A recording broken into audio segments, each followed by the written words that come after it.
and I'll always put these replays in the Facebook page, okay? The cool thing about the replay is that, you still get the information, but the great thing about being here live is that you're inside of the experience, right? You're inside of the experience. It's live, it's direct, it's you, myself, and the other people in the room, which is really, really cool. And the other thing is there's a live Q&A after every single one. So that way you're part of the discussion. You're not just listening in. And I really like the dialogue versus the monologue. Each one of these every Tuesday will start with the format of some type of a lesson or focal point or a theme. And I'll go through and for 10 or 15 minutes, kind of guide a lesson, facilitate a lesson. And then it just gives you a place to focus. You could focus there for the whole week or deep dive into whatever topic it is, but it's up to you to, take the ball and run with it. Like Martha's in the kitchen right now. Martha can make the best pork chop and the best cauliflower mashed potatoes, and she can put all the right ingredients in, but unless we actually take the spoon and decide to chew it, like Ronnie's, scarfing it down right now, unless we just do that and we digest it, then nothing ever comes out of it. So that's always on us, right? To actually chew the food and digest it and to use it the way that we want to use it in our lives. So my whole goal in all of this is to give tools and methods and strategies and things that have helped me in my life. And because they've helped me in my life, I like to share them forward. That's my only agenda is to basically learn. I feel like I'm a student of life, an artist of life, and whatever I learn, whatever I grow from, I really become enriched by that, and I really, really, truly become enriched by it when I get to share it with you. So I want to thank you for being here. It's a real pleasure and an honor for having you on. So I'm going to share my screen, and we'll get into today's topic. So I'm always technically challenged, so it always takes me a second here. Share screen. Here we go. So I switched it up a little bit. Give me a thumbs up if you can see the shared screen. All right, perfect. Oh, Brittany's here too. Hey, Brittany, how you doing? Good to have you. Hello, good to see you. Happy New Year. Happy New Year. Awesome. Oh, there you are. Cool. So today, Life Binder Inner Tribe weekly epic meetup. So I always want it to be an epic experience. I don't want it to be a boring, dull conversation. So I'm going to make this as epic as possible. Even if I have to do cartwheels and backflips out of my chair, I'm going to do that for you guys. But I want you guys to be engaged with me here. So make sure you're sitting up and you're turning off your Facebook, and you're right here with us, right? Because we're going to go fast. The 2 parts is part 1. We get into a weekly training. We kind of do a battery recharge. We do a discussion. This could be up to 30 minutes, but usually less than that. 10 to 15 minutes is, like I said, it's a deep dive. It's some type of epic training. It's going to include something like mindset training or a specific type of daily ritual that'll benefit you, or some type of health habit, or maybe a case study, or maybe a how to succeed. And then we'll do a live Q&A discussion. And very shortly, I want people to help co-host or even take over leadership of some of these group meetings. I can imagine Brittany teaching a topic one week, and Martha teaching a topic one week, and Katie teaching a topic one week, and Laura and Ronnie teaching a topic one week. So we can really start to use this as a way to have the whole community step up and teach each other some of our best strategies. And then part 2 is, this is the beta group of what we're creating, which is this Life Binder, what I've termed for it for right now, and how to set this up as a business so that you can coach people in it, or how to take it into your existing business and use it as a tool to help you gain clients, deliver information, keep people on track, help coach people, etc. So really exciting stuff. Today's epic training, the title of it today is Why Putting Yourself First is the Key to Living the Life You Really Want, and why putting yourself last can destroy you. And I've actually gone through some bouts of putting myself last, and I've been really close to destruction. Maybe I'll share a little bit about that. But I know this for a fact. Whenever I put myself first in life, I have so much more energy to give to my wife, to my kids. I'm a better person to be around. I can train my clients and be in my best, You know, a lot of people ask me, how do I show up at 5 in the morning, right? You guys have seen me show up at 5 in the morning. I'm not a morning person. How do I show up at 5 in the morning to train a group of people? And I got to be the light in the room. I can't go in there like with my C game, just or my D game, just drowning and just wallowing in my own, like, you know, tired energy of the morning. I got to bring my A game, right? So how many of you listening right now are in situations where you have to bring your A game every once in a while? Go and nod your head if you have to bring your A game every once in a while, yeah? And that's all of us. We have to get to that point where we can decide to turn it up in the moment. And unless you practice and train to do that, you don't have that ability to like put the jumper cables onto the battery and charge up yourself in the room. So that's why you put yourself first, so you can take care of other people in your life and you can be your best self, bring your A game. So why should you come first? So in this picture right here, what does it show? So here's my question. Who should you put the oxygen mask on first in an airplane? Should you put it on yourself or should you put it on your child? Who knows the answer to that one? Definitely yourself. Brittany says definitely yourself. Why do you say that, Brittany? Why do you think? Because you don't want to lose oxygen and not be able to help your child. Exactly. You know, it's if you put it on your child first, or if you're spending time fumbling around and you're trying to get that on your child and you're not breathing, within 30 seconds, you're going to pass out. You're going to be on the floor. You're not going to be able to help your child at all. However, if you put it on yourself first, chances are you're going to be able to breathe. You're going to be more focused to be able to put that oxygen mask on your child and help others around you. So that's really the concept as it applies to your life. And so if you can put the oxygen mask on yourself first, then you can apply it and you can help other people. Okay. And a lot of people that get on this call, like you know, Jennifer, thank you for coming on, Jennifer. A lot of people that get on this call are people that are nurturers, are people that are light givers, are people that are naturally invested in other people. And that's a big reason why you're attracted into this type of training, is because you understand that to help the world, it starts with you. So here's a little self-assessment quiz. And this is how, you know, how do I know if I'm putting others first, right? And just some questions to kind of reflect on. It's not like a perfect quiz where I'm going to tell you if you got 3 answers right or anything like that, but just kind of reflect on these questions for yourself and you kind of put the dots together, okay?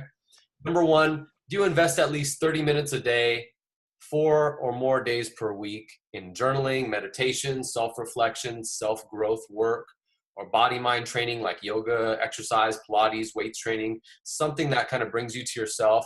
Yes or no? Number 2, do you trigger easily? Do you use anger, harsh tones, avoidance, withdrawal when others are pushing your buttons? Yes or no? You know, if you're triggered very easily, that's an indication that you're not putting enough into yourself, because you won't have the patience to deal with someone who's a little bit off balance emotionally. Number 3, are you often in a state of worry, anxiety, or feeling overwhelmed? Yes or no? Number 4, do you quickly say yes and have an overly packed schedule with very little me time, right? And I've been very guilty of this, you know, saying yes, because I want to help other people, because I want to be involved. And then I realized I've overpacked my schedule and I have very little time for myself. So that's an important one to look at. Number 5, do you spend at least 1 full day per month giving time to yourself, like a day retreat? I know Martha had just gone on like a 2 or 3 day self-retreat in the desert. So cool to be able to do something like that, right? Something like a spa or a massage or a mani-pedi or a weekend getaway. Are you doing this at least once a month? Yes or no? And then number 6, do you start your day with things like emails, Facebook, and responding to others? Or do you start your day with a workout or taking a walk or doing some inspired writing or some yoga or having breakfast with your significant other? You know, how do you start your day? So those are some indications. If you're doing some of those things, you know, you may or may not be putting yourself first. So here's the difference, right? Here's the side-by-side comparison. If you're putting others first, if I just go down the line, you may be getting taken advantage of. You may be having resentment build inside of you. You may be blaming others for your unhappiness. It might even feel like the world is conspiring against you. Life starts to feel constrictive. You begin to feel trapped or stuck. Cycles of great times, bad times, and breakdowns, right? And they become more and more. And you find yourself in a crisis mode often. And when someone is in trouble, you're the first to help, often by giving the time, the energy, or the money that you don't even have. You think thoughts like, I can't believe they would act that way after all I've done for them, right? How many times have you kind of felt that? Like, I can't believe they would say that after all I've done for them. You know what I mean? And then we start to play this story in our mind when really it's because we put others first. You think thoughts like, oh, you get upset at others for being selfish with their time, when on closer inspection, it's most likely unwarranted. And it could be just because you're not giving yourself your own time. So in the other side of the coin is putting you first, right? What does that look like? What does that entail? You feel you're in flow with life most of the time. Good days are great, and bad days aren't the end of the world. When a crisis comes up, you're engaged and you don't shut down. Often inspired, and you have occasional mega bursts of like creative energy. You're just like, so much creativity is just pouring out of you. That's a sign, an indication that you're putting yourself first. You feel that your life is epic and adventurous, okay? When you put yourself first, you feel in that adventurous state of mind. It's very exhilarating type of a way to live. You're able to forgive yourself easily when you do go off balance, and you're able to recenter yourself fast. Your close relationships have tight bonds, and they're a lot of fun. Life is fun. You have hope, you're more grateful, you feel more fulfilled, you're getting things done, you're more flexible, adaptable. Opportunities arise more often. You feel okay with saying no when you put yourself first, and you feel good about you. So seeing them side by side, it really gives the clarity there. Why though? Why do we put others first? There's actually 5 reasons that I found that are the reasons that we put others first. Number 1 is connection. It's a basic human need to make connections. In caveman times, those who didn't connect and help others in the tribe died off. Survival instinct is to say yes, to help, to barter, to trade. In today's world, there's an over-amplified opportunity to help others, so it can easily be too much for anyone to continue saying yes and yes over and over for, with connection, okay? So there needs to be boundaries, in other words. Number 2, significance. This is another reason why we put others first. It's another basic human need. We all need to feel recognized and to be seen through acknowledgement. We put people first to gain significance, which is why resentment builds when we don't receive acknowledgement from where it's expected to come from. All right. So, if you're making this great dinner for somebody and they sit down and eat and they're not thankful for it or whatnot, you may feel a lack of acknowledgement. And then you might build resentment. That's just one example. Number 3, lack of worth. So lack of self-worth, rather. It's a sign that we're putting other people's values over our own, when we're always looking for others to make our decisions for us instead of claiming the driver's seat of our lives for ourselves. So where is your self-worth at? I know at times in my life, I've definitely put on a mask of having low self-worth. And really that was just, a state of mind. And when I started to put myself first, I started to treat myself better, if that makes sense. And because I treat myself better, I'm teaching other people how to treat me. So think about how that applies to your own life. Number 4, no goals of your own. So if you're drawn into what others are doing because you're not focused on goals of your own, you may be living to other people's agenda. So create your own goals, set your own missions, set your own vision. This is so important to get clear. And that's what we do with the Life Binder. Is you're setting your own goals, you're setting your own mission, you're setting your own vision, and you're practicing that. And that's why I love this type of a system where you can put energy into yourself first. And then number 5 is guilt.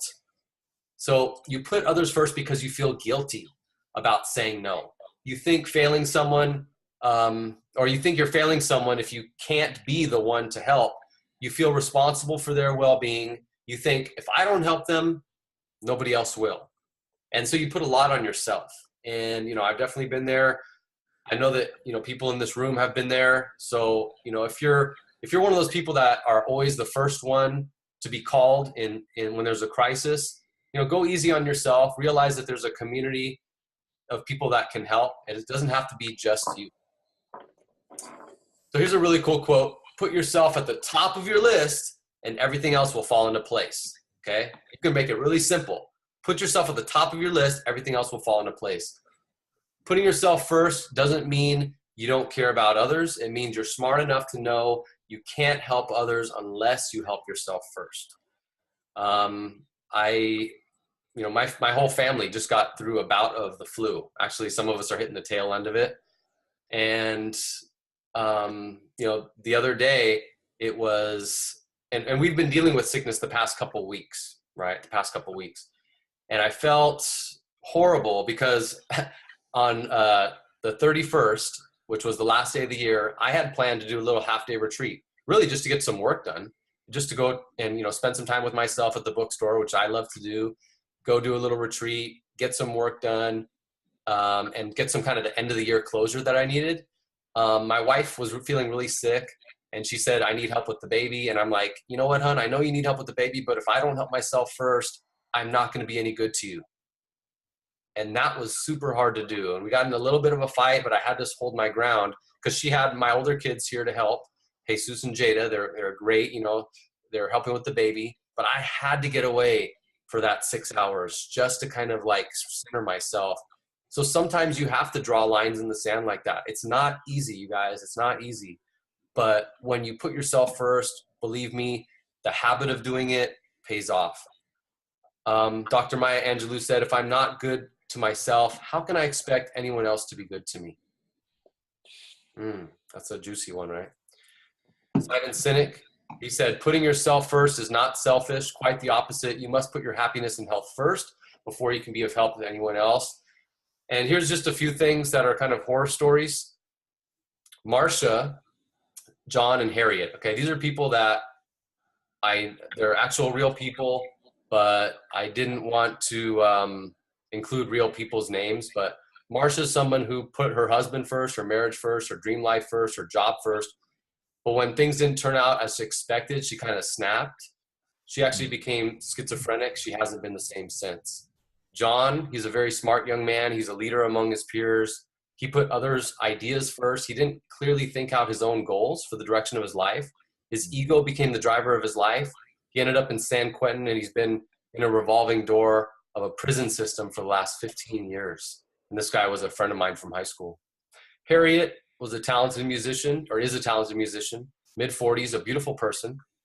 She's into exercise, weight training, doing marathon races, but she put her boyfriend first so much, he became abusive and controlling. And after some other stresses hit her, she became very ill, and now she's heavily medicated. And so these are all kind of horror stories that can happen when you're not putting yourself first. Not to use, I'm not trying to scare tactic anybody, but like these are like very mild descriptions of what I've actually seen in real life. Here's another assessment. You could think about 5 activities that make you happy and list them here. I'll share some of mine as an example. Some of the things that make me happy: browsing a bookstore, walking and meditating on the beach, yoga, taking myself to a movie, reading a book, playing guitar, piano, or drums. And now, if you can write a list like this for yourself, and I encourage you, Laura, Jessica, Jennifer, if you can do this little exercise, it's really powerful. Write down 5 to 6 things that make you happy. And then what is the last time you actually did those things, right? Put that down. What's the last time you actually did those things? For me, I browsed the bookstore about 3 days ago. I did some walking and meditating about 2 weeks ago. I took myself to a movie about 4 weeks ago. I read a book this morning in the bathtub. And I played piano this afternoon. So when's the last time you did those things that actually make you happy? So assess yourself with that. I love this right here. I came across this today. The capacity to be alone is the capacity to love. I'll say that one again. The capacity to be alone is the capacity to love. It may look paradoxical to you, but it's not. It's an existential truth. Only those people who are capable of being alone are capable of love, of sharing, of going into the deepest core of the other person without possessing the other, without becoming dependent on the other, without reducing the other to a thing, and without becoming addicted to the other. So with a self-practice, right? So imagine sitting down, you open up the Life Binder, which, by the way, I've been kicking around, different versions of covers. Isn't this cool? I found this it's like a faux leather. It's really beautiful, like binder. You open it up. It's got like a place for like a pen, business card, and so forth. But it's really, really beautiful. It's like cozy to the touch. And we were like kicking around some other ideas, especially Martha and I were kicking some stuff back and forth, and we posted some stuff on the Facebook group of cool like designs. So check that out when you get a chance. But spending time with yourself, sitting down, opening it up, going through gratitude, going through your vision, going through some meditation where you're clearing your mind. It's a very powerful practice. And so when you're able to do that, you're able to cultivate love inside of yourself, and you're able to give so much more to other people. Don't take my word for it. Really, truly try it out for yourself. It does work. Last week I talked about Renee, or the other week I talked about Renee, and I told her to be happy. I told you guys to be happy. I had her on a program where she gave to other people, right? And so you might think, okay, I'm confused. Last time you told us that for Renee to gain happiness, to help others first, and now you're saying to help yourself first. So which one is it? Right? Which one is it? So really it's both. When you help yourself, you help others, period. Okay. Also, when you help others to a higher capacity, as Renee did, it forces you to really dig deep and develop and work on yourself. And to do that, you have to put yourself first. So it's really two sides of the same sword. So start easy, consistency over intensity. Number one, set aside 30 to 60 minutes per day to work on yourself, mindset, meditation, visualization, self-growth. Step two, schedule your exercise as though it's the most important part of your day. Step three, get coaching, stay accountable, stay on track, stay inspired. That's what these 30-minute calls are designed to do. And I commend you guys for being on the call and investing your time here, because it shows me that you're invested in yourself and you're invested in helping and being a lighthouse to the world. So I really, really appreciate you for being on this time with me. And then step four is use the 80-20 rule. What are the top 20% of things you do that give you 80% of your fulfillment? Do those things and you're going to be much better off, a lot more happy. And remember this, I had to take my kids aside just the other day and look at them straight in the eyes, almost shake them and tell them you're worth it, right? I had to tell my kids this, each one of them, especially my two older kids, right? My youngest kid, he knows he's worth it. He owns the world already, right? He's 3 years old. For those of you that know Hendrix, he's like, he owns his environment. But the older kids, they've gone through, like us as adults, conditioning, layers of conditioning. And so it starts to chip at your self-worth. Remind yourself you're worth it. And I'm here to speak that into you right now if you've forgotten. You are worth it. The Life Binder, we introduce the different pillars. Putting yourself first is part of the fourth pillar. It's a strategy of implementation. In conclusion, remember this, don't feel guilty about putting yourself first, because when you put yourself first, you're gaining strength to help others in your life. Thank you so much. I'm very grateful for you. Reminder, you can download the Success Binder documents and start practicing those daily rituals located in the private Facebook page. If you're not in there yet, just private message me on Facebook and I'll make sure to include you. We'll be posting in the Facebook page often with resources and discussion, tips and strategy. I'll be having some really cool upcoming lessons, such as, we know what to do, but why don't we do what we know? Or, 3 ways to stop thinking or stop overthinking and feelings of overwhelm, because overthinking is a sign of overwhelm and eventually procrastination and self-sabotage. And then we're about to now get into the live Q&A, and we'll break into the visions and business meeting for those that are on board with that part of it. If you haven't already, go to patreon.com/lifebinder. That's what I have set up right now for our community. You can contribute in any way. I don't care how you can contribute. Maybe it's just sharing to somebody. Maybe it's contributing monetarily. Maybe it's contributing by your energy. Maybe it's contributing by your good looks and your smile. However you want to contribute, I really appreciate your contribution. And one thing that you can do to contribute is to invite a friend to this weekly call. I'm making the first 30 minutes open to everybody and anybody. The business and the vision meeting is only open to those that are in the business and the vision beta program. But the first 30 minutes, this part of it is open to the public. So please invite a friend. And I think it'll be great to share this type of thing with people. I'm going to go ahead and stop sharing the screen and open it up. So, what was your one takeaway? I'd love to hear back from you guys, either a takeaway or a question to help clarify things. So we'll go around the room and let's have each person share one takeaway, something that they learned, took away from this as a message, or a question. Who would like to go first? Can you hear me? Yeah, I can hear you, Jennifer. How are you? I'm good. I wasn't sure if it came through and Jen got here and the dog's being crazy. So I can hear you loud and clear, coming through. Basically, for myself, if it's okay to speak, buddy, it's okay. It's okay. I know you're hyper. Sorry. I was just going to say I have a tendency to always try to help people, and it puts me in a position where I don't have a lot of time for myself. And recently I took in a family member who had severe drug problem. I let her come here, I let her live here, and within, an hour of her being here, she broke every ground rule. And very next day I ended up having to kick her out. And I was angry, I was frustrated. I was literally the last person in her life willing to help her with anything, and she didn't care. And I remembered thinking going into it, it's highly unlikely that she's going to change any of the behaviors that she, already has. And yet I still was so angry when what I expected happened. And then, long story short, other family members were like, oh, well,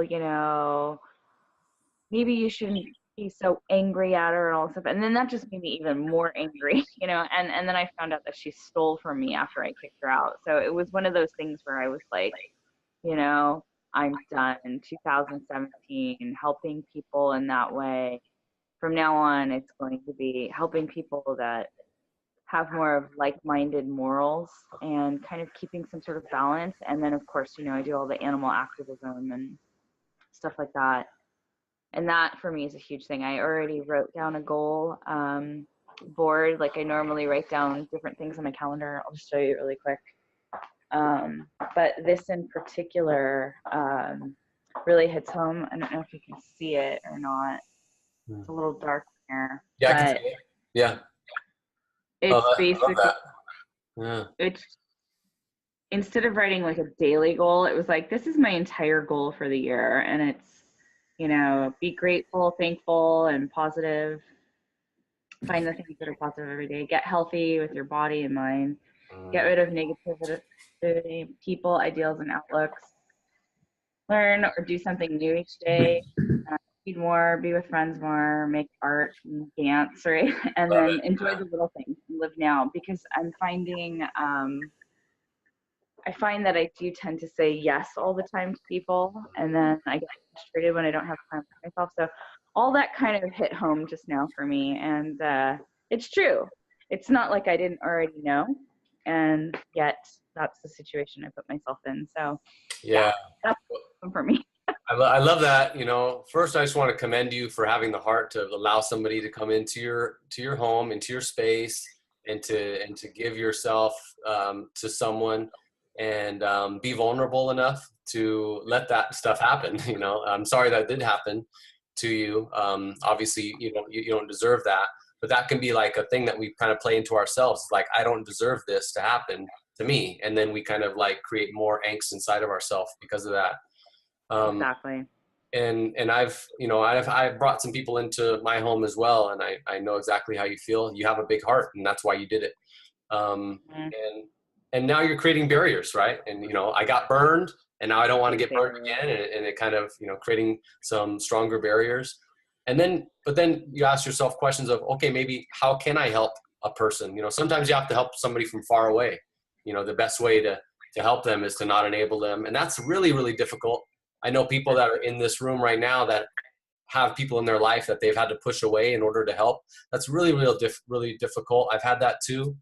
Um, you know, one of my best friends growing up, and I think you know who I'm talking about, Jennifer, is one of my best friends growing up. I had to kind of push him away for a while in order to kind of gain my own self back, and that was very Yeah. difficult to do.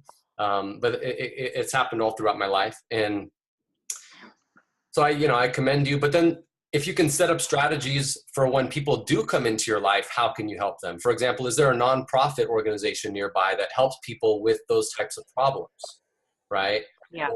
Or even if you're, a big thinker like you are, maybe even starting your own nonprofit for helping people, or aligning into a nonprofit for helping people that are in need with certain things. I know you're a giver. I know you're an animal rights activist. I know that you put your heart for a lot of people. So having systems in place so that when an animal comes your way, a person comes your way, oh, I can send you here, I can send you here, and you have developed resources and a network, that could be a powerful way to help people too. So just some ideas. But Definitely. thank you, Jennifer. Bye. Bye, kitty cat. Or that's not a kitty cat, that's a dog. French bulldog. That's a French bulldog. Nice. Yeah. I love it. All right. Oh, cute. All right. Let's hear from Martha. What was your takeaway, Martha? Can you hear me first? Yeah, I can hear you. So I have a question, a comment, but I think you have already answered my question. My question was, like you mentioned, I went away on this retreat, and it's really interesting. Every time I travel, I always meet somebody who is in real serious need of something that you and I have just talked about, or something that we're working on. So I met this gal on my retreat who was sitting in the corner just writing. She was really like visibly frustrated. And I kind of made a point of sending like some positive energy her way, but she came and finally sat with me, and I found out that she was on this like getaway retreat, and she was working on her list of goals for the new year. And so I, kind of felt the need to like explore that a little bit more. So as I was asking her questions, she realized that this list of goals that she makes every year is nothing but a list of goals, and does nothing for her to actually implement them. So we got to talking about, well, it's like using a system and so on and so on. So my question for you was, how can we start helping people now? But it sounds like you answered that for me already as far as inviting them into this call. Is there anything else that you think that I could pass on in that moment in regards to like this project?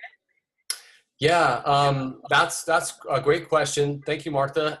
So for one, yeah, invite them onto this call, invite them into the community. That would be a great start. We're here to support anybody that comes through. So that would be perfect. Number two is in just a short couple of weeks, I'm going to have the baseline finished for those that, want to maybe even help people with their own life binder. So I want to be able to put power into people's hands so that if you want to coach people, or if you're in a business, you're coaching them already, that you can start enrolling people into your own coaching practice, or basically facilitation system of using your own life binder in whatever niche you want to, whether it's working with moms, working with, people who are just needing a friend, working with older adults, working with teens, whatever it is, that you can start to empower them with your own system and kind of follow along with what we're doing here. So in a couple of weeks, I'll be ready to roll that out. So there's a couple, that's to answer your question. Bring them right in, invite them in. We can help them right away here, or you'll be able to help them with what you're doing. And I know, Martha, you have a lot of resources for people already. So that's a great question. Thank you. So it got me thinking that as we're going through this process and kind of ramping up, that we're going to start connecting with people that we're starting to recognize different things in them and start to identify areas where in our lives could really use a system like this, and it's a really great time to start building connections. So absolutely, I got her information, and absolutely, I asked her if it was okay if I could please follow up. I mean, we did like a little mini coaching session. I'd love to follow up with you and see how this works and so on and so on, but I feel like this would be a good time for the group, for all of us, to kind of start recognizing those things in the people around us and start being like, That's a really great point. You know, start to write down people, and people will, it's amazing. People will just come up to you out of the blue, and you'll be like, oh wow, you'd be perfect for this, right? And so just write down their name and their contact information. It doesn't hurt to make a network of people. My wife and I were just at the park today. We met a really cool couple from Italy. You know, people just come into your life just out of the blue. So like Martha said, make those connections, and you never know what'll happen down the road. So, and even the people that you know already, you have so many connections. It's crazy with social media and so forth. So yeah, that's great stuff, Martha. Thank you. thanks. Awesome. Love it. Let's have Brittany Quinang, if you can share your question or your one takeaway. Yeah, this actually really resonates with my entire last like 2 weeks, I would say. So something that kind of came up on my mind that kind of reminded me of was this book. When we drove to Arizona to see my family, I was listening to a book, and it was called Stealing Fire. I don't know if you heard of it, but it's by Jamie Wheeler and Stephen Kotler. And they're talking about being able to kind of access this state of flow. And they've done all of these different studies into people who are able to tap into like the creative flow, or anywhere from like the Navy SEALs or like anything like that. And so what was really interesting is that they talked a lot about, you know, by being able to access the state of ecstasis, that there's like certain things you can do. And obviously a lot of that is exercise, meditation, breathing exercises. They talked about like a Wonder Woman pose and just doing like creative things and socializing. And so a lot of this kind of goes into like what you're talking about, which is taking time for yourself. So not only does like being able to take time for yourself, it helps you to better prepare for helping others, but it also helps you to access this so-called state of flow, or what they call it is like the state of ecstasis. So by taking that time to exercise and meditate and do that kind of stuff for yourself, it actually prepares you to do more things that you love, or even do like the work that you love and be able to do it easier.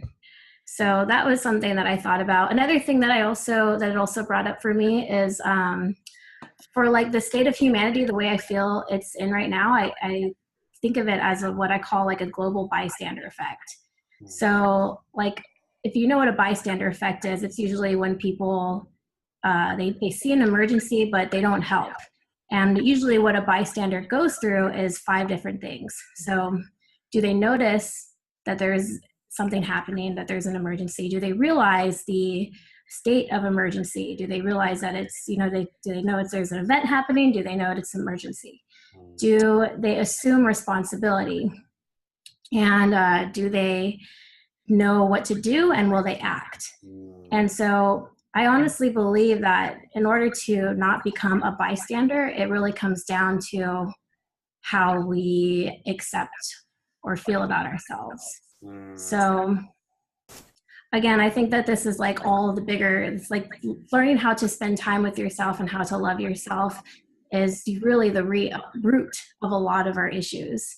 So if you like really want to make a difference in the world and not be stuck in a bystander effect, then we really need to hone in on our own abilities and take time for ourselves. So all of this is like kind of things that I've been thinking about this week, and that's why I'm really happy that you're doing this call. Very cool, very cool. I'm glad it resonates with you right now, Brittany, and that's so cool, especially hearing about how you can put yourself into a state of flow, which is so powerful, right? Because that's your creative state where you can solve problems and you can make big things happen when you're in that flow state, but you can't access it if you're giving away to everyone else, right? So I love that. And then the bystander effect, it kind of reminds me of this time when I was in a grocery store and this man fell and he hit his head and he started to kind of like, his body was paralyzed and everyone around him froze and was like freaking out and like, oh my God, he cracked his head open. I'm like, he doesn't need to hear that right now. I'm like, I was able to walk up to the guy, put my hand on his shoulder and say, hey, just breathe. I'm here for you. You're going to be okay. And the lady behind me was like, he's not going to be okay. And I pointed at her and I said, no, he's going to be fine. And I told the other lady, I said, you in the red shirt, I want you to go call 911 right now. And I said, someone else, go grab me some ice, and I was able to kind of just be with the guy, be present. But I wouldn't have been able to do that if I hadn't been in a state of taking care of myself. I would not have been able to do that because there's been other times in my life where I've seen people broken down on the side of the road and I've driven right past. I'm like, I don't even know if they have an emergency or not, but I'm just driving by, And so, the bystander effect, how can you be powerful in yourself so that you can help other people? And then one more thing about that is I had a friend of mine pass away last year. A dear close friend of mine, only 40 years old, right? And at his funeral, he had so many people, it was breaking down the walls of the funeral home.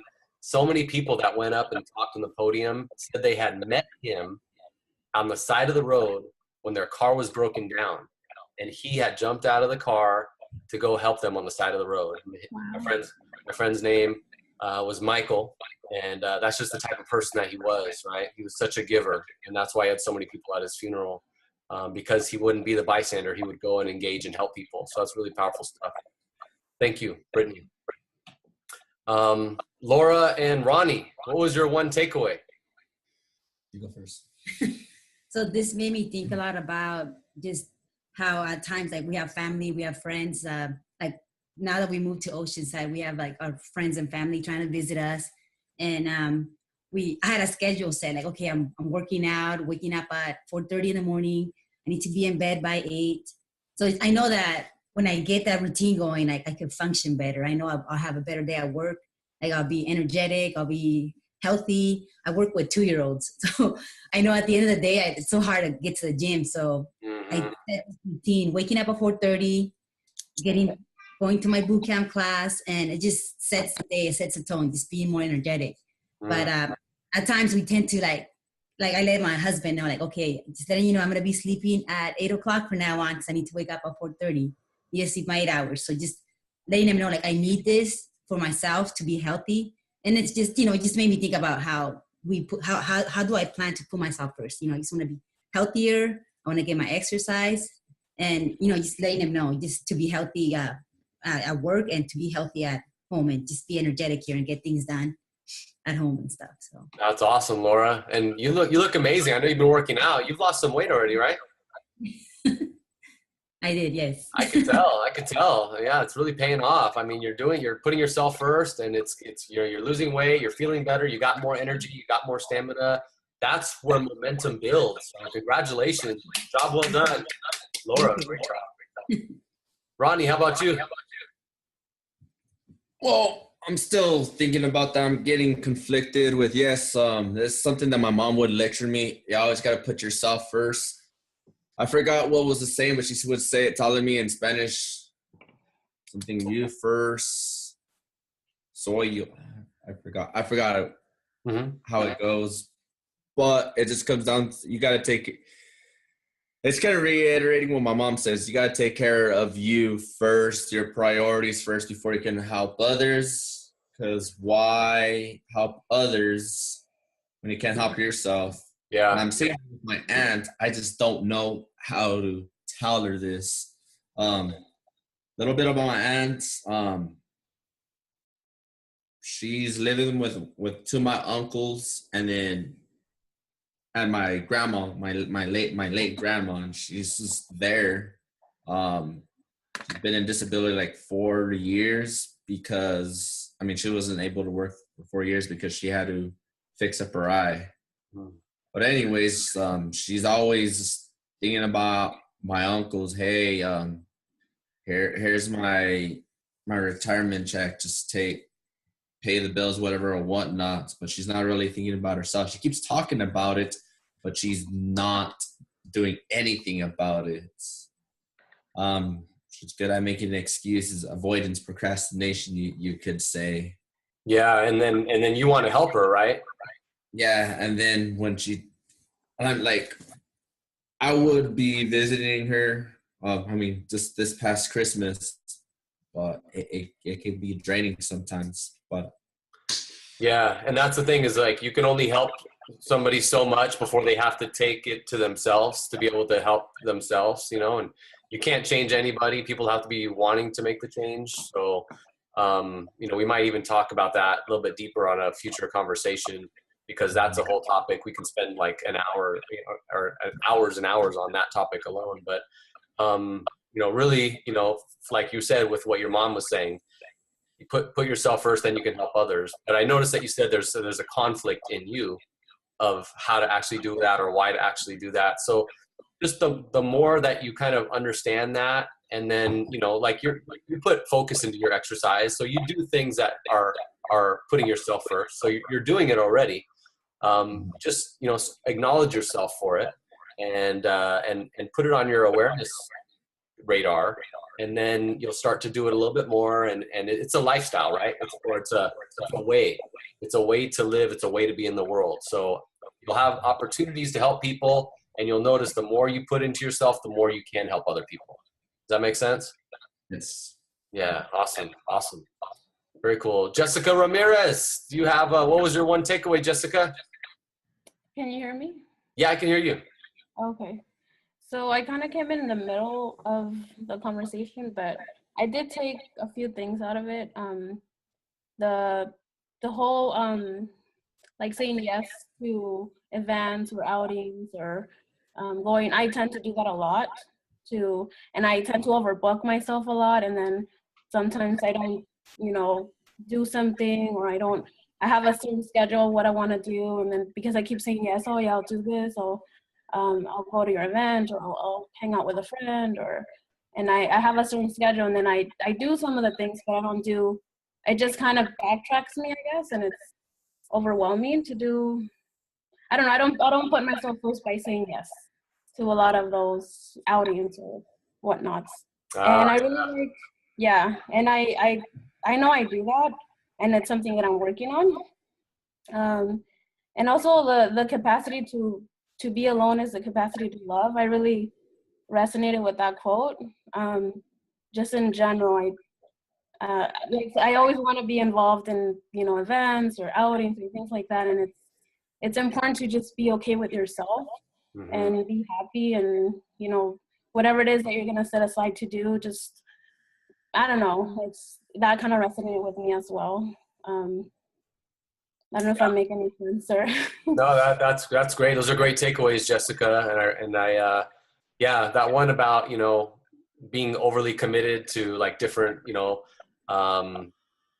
festivities, different outings with family, you know, you're always constantly saying yes. You know, I know what that's like. Just make sure to put in your schedule time for you, right? Just as important as it is for you to put in time for your family events and so forth. Put in your schedule time for you and actually do that first. And then you're going to see when you're at those family events, you're going to feel better about being there. You're going to be, you know, you're going to feel more balanced in your life.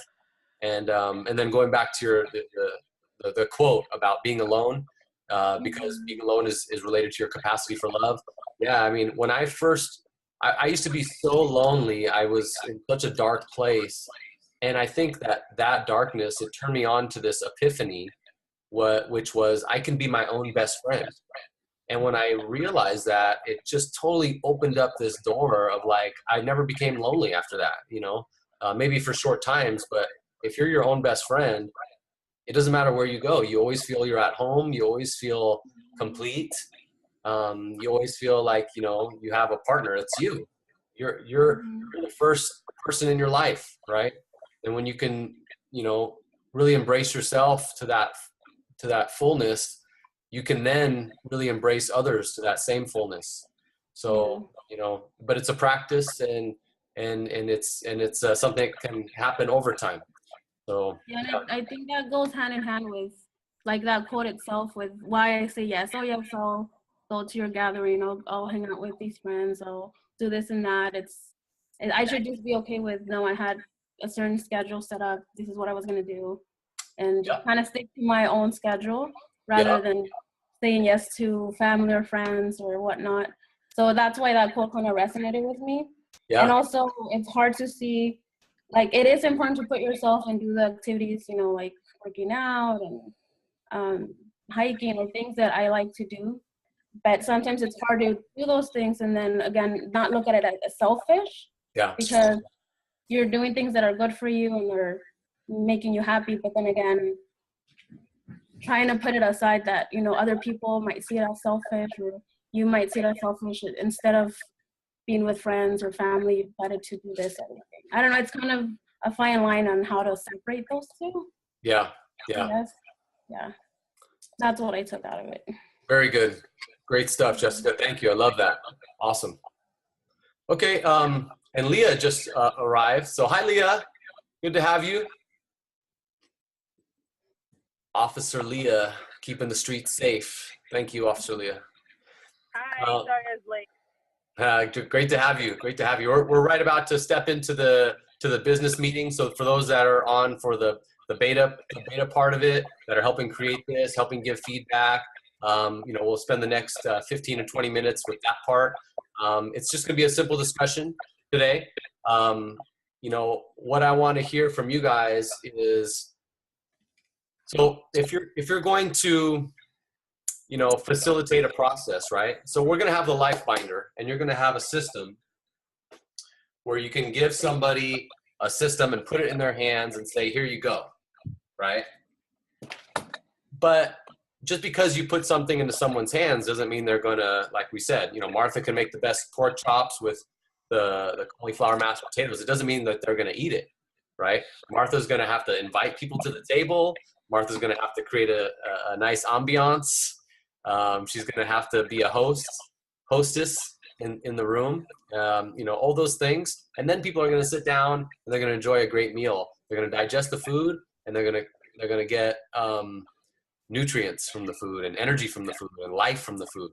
So that's how the life binder would work as a business. The way I'd like to set it up is that, if you want to facilitate, you would set up your own business, and it's super easy to do. You actually get a lot of tax benefits from that too. You can go on a website like legalzoom.com and start a business for less than $300, and you'll have a business. You can create an LLC or a sole proprietorship or an S corp or whatever it is, and I'll probably create maybe some guidelines on how to look for that, or maybe even resource out to a lawyer for how to make a good decision with that. But you can create your own business for less than $300. And let's say you had a business, it was called, Susie Q's Consulting. And, the life binder was something that you use to facilitate and help people with. So then you would want to figure out, first thing is, who do you want to help? Okay. Who do you want to help? Actually, even before that, you would want to ask, why? What's the whole purpose? Why do I want to help people? And even before that, who am I to help people, right? It starts to unwind. So all these questions can be answered with some journal writing, right? To create some clarity. Who am I to help someone? What kind of life experiences do I have? What kind of failures have I had in my life? Because believe it or not, the failures that you've had make you more valuable than your successes. That's the God honest truth right there. The failures that you've had make you more valuable than your successes, because people want your personality, your successes, your chemistry, what you offer, your viewpoint, your beliefs. That's what's going to get people to attract and vibe with you. And your energy and your passion and your enthusiasm. So that's why you start with why. Like Simon Sinek, it's a really great book. It's called Start With Why. And there's some videos on YouTube. I highly recommend you look up that video. Simon Sinek, Start With Why. I think it's called Start With Why on YouTube. It's a life changer video. But it talks about why is why people resonate. You know, if you think about Mac, the Apple computer company, you know, they have that whole messaging, you know, we think differently. It drives a certain type of person, a creative person, into using Macs. And people that use Macs never go back. They don't go back to PC, right? So, you know, and, you know, think about your favorite football teams or your favorite restaurants or, you know, your favorite, you know, makeup brand or your favorite shoe brand. Why do you choose those things? What is it that they offer that makes you resonate with those things? And those are the same things that will make people resonate with you. So once you understand your why you're helping people and why, you know, what are your beliefs and those types of things, then you can get to that question of who, right? Who do you want to serve? Who do you want to be a hero to, in other words, right? I want to be a hero to people who want to shine light on the world. I want to be a hero to people who want to be impactful to other people. And that's why you're here on this call. I want to be a hero to you. I want to serve you so that you can be a light to other people. Does that make sense? So who do you want to serve? And here's the hard part about this. Most people say, well, I want to serve everybody. I can help everybody. Like, I want to help everybody. That was always me. That was my, you know, and every single marketing guru smashed that in my face, you know, from Gary Vaynerchuk to Lisa Nichols to Tim Ferriss to, you know, Bedros Keuilian, all these different marketing people talked about having a niche or a target audience. Because what happens is you'll speak to a certain person in all your messages. You know, you want to have an avatar of the person that you want to help. So that way, when you do a social media post on Facebook, it speaks to that 40-year-old woman with 2 kids and a household income of, you know, $110,000 a year, who drives 2 cars, who has certain problems, reads certain magazines, that go to certain type of health clubs, because you understand her world, right? You understand her pain. You can speak to her directly. And when you speak, you will listen because you'll resonate fully with that. Okay. If you speak to everybody, what happens is you speak to nobody. Okay. You get drowned out. You're not an expert. You know, if you think of like a basic doctor that he knows everything versus a heart surgeon, right? A heart surgeon gets paid so much more than just your basic doctor. Why? Because they have a general specific purpose. They're a niche doctor. They fix the hearts. When the people have a heart problem, they go to him. Right? So that's why it's so important to have that niche. So what I want to ask you guys is, who do you want to serve? Who do you want to help in this world? Okay. Let's have each person. Who do you want to serve? Starting with Jennifer. Who would you want to serve? What type of person?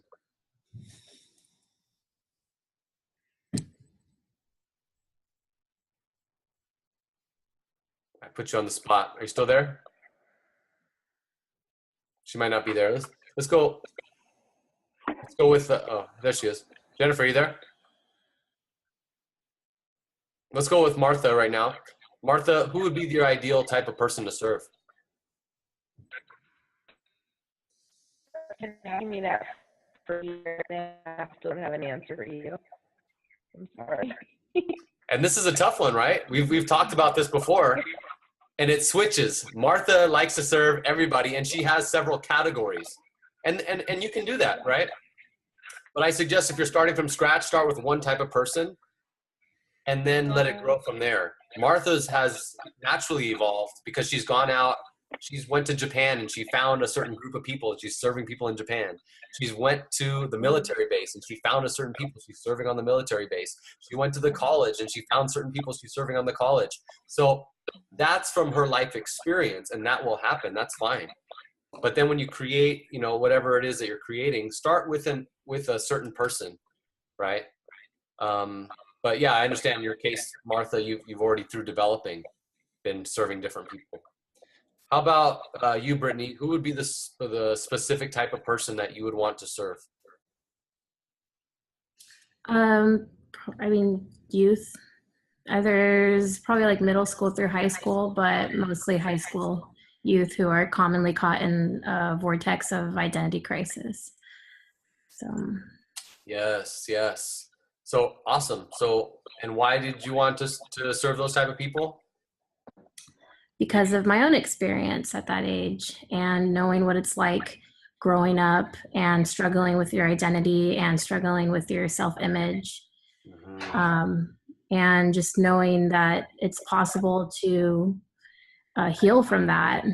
That's pretty much my why, is to be able to share the wisdom that I've accumulated through my own experiences. Yeah, and so that's super powerful, right? Because you've been through the depths of your own struggle, come out, and now you're like that person in front with a torch for the youth, that they can say, oh, there's a guiding light. There's somebody who has been through some major challenges, and that can, help me down here in this hole that I'm in. So that's very, very powerful, right? If you can go into a former version of yourself. So whoever is listening to this right now, think about a former version of yourself that needed help. Where were you at that time? What were you feeling? What were some of the pains that you were going through, the struggles and the obstacles in your life, right? Then you can really tap into who that person is, and you have a direct message, a way to talk to them, because they have a certain language, right? You wouldn't talk to the youth the same as you would like the baby boomer generation. It'd be totally a different conversation, right? Also, Right. Also be careful about, who you define that you want to attract. Not that you can't help anybody and everybody, but I remember one time I was defining everybody that I wanted to attract, like the people with the worst problems, right? I was like, if your life totally sucks, if your life is just like, at the bottom of the barrel, then come and work with me, right? And who was I attracting? I ended up attracting people whose life energy was like really bad. And I was on the phone with people many hours a day, coaching people that just had the worst possible scenarios happening in their life. And it left me kind of drained, but I learned a lot about myself during that time. Don't get me wrong. And I helped a lot of people, that was good experience, but just kind of, be careful about how you choose to, what kind of people you want to help will affect you. There's ways to nullify the effect of energy drain. Maybe we'll get into that in a future conversation as well. But yeah, that's brilliant, Brittany. We need more people like you helping the youth. So thank you. Thank you. Leah, who would you like to help? Who would you want to be a hero to? I don't know at this point in time, because I help people every day that I don't know. Yeah. And so it would be something that I would have to kind of dig deeper into as far as who exactly I would want to maybe focus on. Yeah. And as of right now, I don't know. Yeah, I think last time we had talked about, possibly helping people in the prison system, people being in the revolving door. I can see a program like that being very successful. I'm sure Martha can see that too. Martha also works with people in the prison system. But that's one thing that you can start with that I think would be amazingly impactful for people. Also helping fellow officers, right? That, maybe putting other people first and not helping themselves. Right. It could be even niched down to just women officers if you wanted it to. It really depends on you, but do some soul searching, do some writing, do some inner dialogue, ask yourself those questions. And once you resonate with the right thing, how do you know that it's the right thing? Does anyone know how you know you've made the right choice? You basically find yourself in a state of peacefulness. That would be my guess. You ever have one of those moments when you walk into a room and it's like a complete epiphany type of deal, or you just find yourself in a surreal surrounding where you can't help but smile? I don't know. That would be me. I love that. I love that, Jennifer. Yeah, Leah, I think Jennifer hit it right on the head. When you figure it out, you'll just know, right? You'll just know that is. Feel it in your gut. Yeah, you'll feel it in your gut, like Brittany says. It will be so clear to you. You'll know it like you know it, like you know it, right? And so do some writing, do some meditating, do some contemplating, do some prayer, but find out and let that process unfold, and it will unfold. And then when you'll you'll know, and then just stick with that. And the great thing about committing to something is that you commit, you put all your effort into that one thing, and the universe will align with you, right? The universe will align because you've become aligned with your vision. Who else? Jessica, do you know who you want to help? I was thinking women who may have health issues and may be overweight, but they want to be transformed mentally, physically, and spiritually through fitness, health, and God. I love that. That's great. There's no shortage of people that want to help improve their health, that need help improving their health. So that's perfect. Keep going with that. Love it. Love it. Jennifer, do you have a group of people that you could be a hero to as well? Yeah, sometimes I can't tell if you guys are hearing me or not. I can hear you. Yeah. Well, you know, I also work with children, and I highly considered going into art therapy for children because I'm artistic. I ended up venturing out of that area because I was very aware of the fact that I bring my work home with me, and you have to do a lot of social work, and I knew that that would keep me up at night. Yeah. So I do stuff like that on the side, but I thoroughly enjoy psychology, and I tend to delve into kind of what we're doing right now. I really like in the last couple of years, I've studied narcissism and sociopathic behaviors intensely. Yeah. And it's interesting because especially here in America, where we are such an entitled society and we're very privileged, we're seeing a growing number of narcissistic behaviors. And you No, know, we're not entitled. Hold on one second, Jennifer. Hold on one second. Hello? Yeah. No, I'm just kidding. that was a good one. But no, that's exactly what it is. And so there's a part of me that wants to help people that are in relationships deal with their partners and how they're able to speak to them, because it's always, you know, relationships, especially between two people that are in love. Man, you just want to kill the other person when you think that they're not listening to you or whatever. It all comes down to this kind of egotistical foundation that we each have within us. It just takes a person who acknowledges, you know, what their triggers are, stuff like that, kind of like what you were mentioning earlier, to stop themselves, kind of reassess the situation and approach it as if they were coming from the outside in, as opposed to being in the middle of it, heated and, you know, blowing up and flipping out. And, you know, I could relate it to my own relationships. You know, there are days where I was just like, oh, I hate you. Yeah, I think even the most compatible people will end up fighting at one time or another. So that's relationships is a great avenue to help people. I think for you, you have so many talents. I mean, you could help people in relationships. You can help people that are going through, you know, different, you know, behavioral patterns that, you know, maybe want to self-correct or need assistance in correcting that, or children. I mean, you have a lot of different avenues. I think your biggest challenge is defining one, you know, and really honing in on just one. Like, in other words, what do you want to be known for as well? Like, do you want to be known as the person helping the children? Do you want to be known as the relationship lady? You know, do you want to be known as the narcissist coach? It's a tough one. I would say that, like, of all the things in my life, I probably have a fear of failure. So there's a lot of things that I don't approach sometimes. But I've always considered myself to be a jack of all trades, master of none type. Yeah. So I do. If I need help in one department, it's really homing into like one specific area. Because I do so many different things, but I really need to just be focusing on one thing. And currently I do know that that is myself. So we'll see.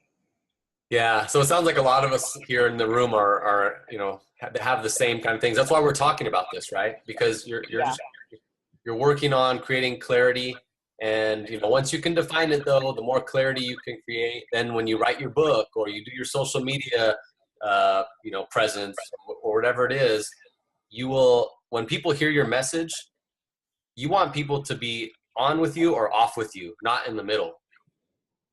If you're lukewarm, not good. You should kind of polarize people. Like for me, I polarize people. Like I don't like in my fitness center, I don't draw in people that are like 300-pound weightlifters and bodybuilders. I don't draw that in.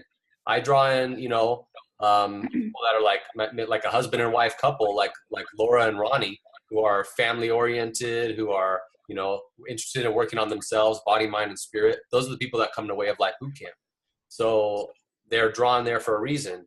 If a 300-pound bodybuilder walked into my space, he'd be like, this is not for me, and he'd walk out. That's a good thing. I want to polarize people, right? Because I have a certain type of person that I want to work with. So the more you can get clear on that, the better.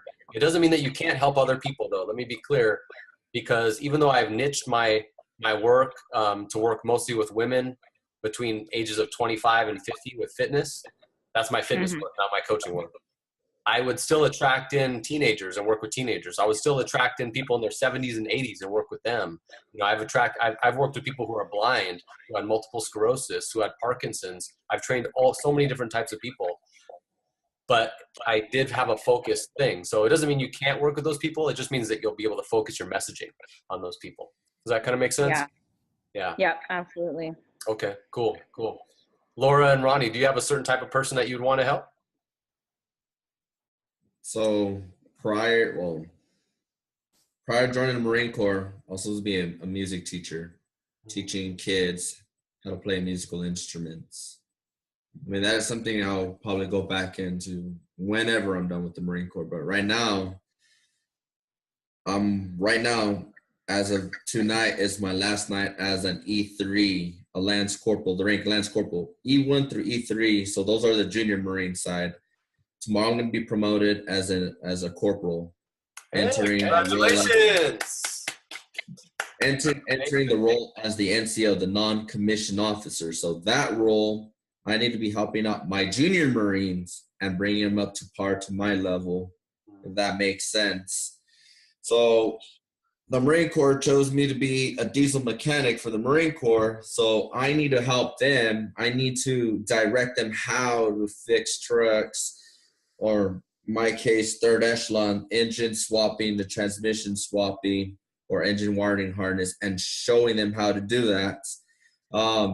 Other things I'll be responsible is providing counseling. In Marine Corps definition of that is basically, yes, it's paperwork, but you're helping a junior Marine one-on-one. Hey, what are your goals? What you want to do in life? How do you want to succeed in the Marine Corps? So Ronnie, if you were to decide on who to help, would it be a Marine or like a junior Marine or a specific type of Marine? Well, now because I'm being promoted to corporal, it would be that the junior Marine. Right. And so, and it might change later, and that's fine, right? But at least now you're clear, right? Like this would be the person that I would want to help. That junior Marine that needs guidance, that needs someone that's at this level that I can step in and say, hey, I can help be a guide to you. I can be a mentor to you. I can point you in the right direction. I can offer you support. You know what I mean? So that's perfect. Love that. And by the way, congratulations on your promotion, brother. That's so awesome. Thank you for your service. Thank you for your support. Yeah, you bet. My pleasure. Laura, how about you? I went from working with 9th to 12th grade students in a high school setting in a career center to working in a child development center. So at that time, about 6 months ago, I helped students with career assessments, FAFSA, college applications, took them on tour trips, involved them in volunteer service projects on weekends. So it's a very rewarding profession. So right now now that I'm working at a child development center, I'm focusing my time and energy on helping our 2-year-olds, 3-year-olds. They're going through hard times, having to cope with their parents not being there, like being out, just for 7 months out of the country, and just yeah. trying to have all the energy for them. Like, I'm always trying to read to them, entertain them, just make them laugh. So right now, the people that I'm most serving right now would be the kids here in Camp Pendleton at Child Development Center. Awesome, awesome. So just and so you're helping those kids directly, which means that you have as a tandem to that, you're also communicating with parents. Is that true? So these are the parents are the ones that need the support, right, to be able to put time and energy into themselves, like we were talking about today, so that they can be there for their kids and their families. Does that make sense? So those would be perfect people to facilitate a process for, and the fact that you're working with the kids on a daily basis, that plugs you right into that whole network. You're already so involved. So it just makes so much sense. I see Martha over there going, yeah, that just, it seems perfectly down your alley. So maybe do some writing on that, do a little bit more brainstorming. And I think you can really impact a lot of parents that are needing the support with their kids. So that's great. So thank you, Laura. So that's going to be it for right now. I'm just going to share my screen one more time. Let you guys know that, let's see here, share screen. I created this document. I just kind of got it started, but I'm going to let you guys into this document. It's, can you guys see this? It looks like an Excel spreadsheet. Raise your or thumbs up if you can see the spreadsheet. Okay, cool. So I'm gonna, it's on Google Docs, so you guys will all have access to it. And what it'll be is like the first page will be kind of a projects overview. Notice I haven't populated this yet, but I'll populate this over the next couple days. But there'll be a project list, a timeline, there'll be product development, things for the website, things for the Kickstarter that we're developing. And then on the second one, this is where I want your guys' input. The second one where it says Idea Bank. You guys see this one? Where it says Idea Bank, this is where I want you to put your name, the date. If you have any outer design ideas for the LifeBinder project, any inner content ideas, any usability design ideas, any marketing ideas, any business ideas, this is where that Idea Bank will go. This is where it will live. Sound cool? And this is where I need your guys' help, your guys' input. So it's totally blank. Go here when you get a chance, put your name, put your date, and put an idea down, and we're going to start to formulate these ideas into a working model. It'll also have a list of like the beta members. It'll have a business builders section, weekly meeting content, stuff for the blog. If you want to be a contributor to the blog, I know there's nothing on here right now, but we're going to start populating this and using it as a central place just to store notes and keep ideas for the whole team. Okay, and you guys are part of the team.